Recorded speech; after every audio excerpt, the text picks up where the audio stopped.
Well, from the dry heat of Las Vegas, Brian Burke now in a different heat and some humidities. I'm joined by the Leafs general manager along with Mark Spector and Nick Kypreos. And with the draft getting close, a lot of people wondering about Toronto and your selection. At this point, do you think that's where you may end up drafting still? I would say. We've looked at some move-up scenarios, some move-down scenarios. I don't think anything's going to happen. I don't like the prices. I know people think I like to make a big splash at the draft, but that's not true. It's just when I feel very strongly about moving up and getting a player that makes a difference. I've done that in the past, and I don't have that passion for anyone in this draft just yet. Brian, does it surprise you that the market is so high when you're dealing with a new CBA and the relative unknown of what's going to happen? Well, I don't think that from our perspective, we're operating business as usual. That's not a factor in anything that we're looking at. Right now, I'd say, if I had to handicap this thing, I'd say we're picking fifth, and I'm happy to do that. I think we'll get a good player at 5.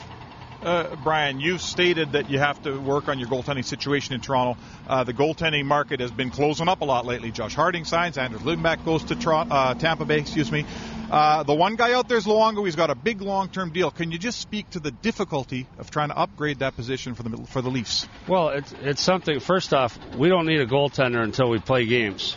That's in the fall. It's not something that has to be addressed here. So in my mind, if it's something we get a chance to upgrade our goaltending at the right price, we'll do it.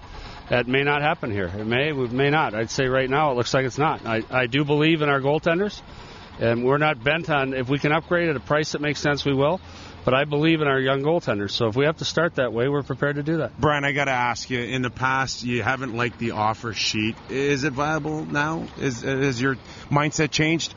It's not something we're looking at, no. We're not looking at an offer sheet right now, no. There's other names being mentioned. Rick Nash, a guy that you drafted, Bobby Ryan. I mean, what might Toronto's role be with guys like that who you have some interest in, but obviously would carry a lot of weight in regards to what would go back the other way? Well, we're not allowed to discuss specific players that are under contract to other teams.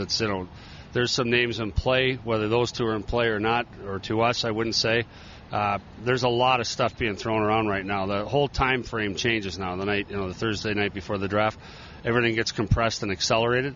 So I expect things will heat up. My phone started ringing a lot more today than it did yesterday, and that will continue tonight. All right, Brian, thank you very much, guys. We're good?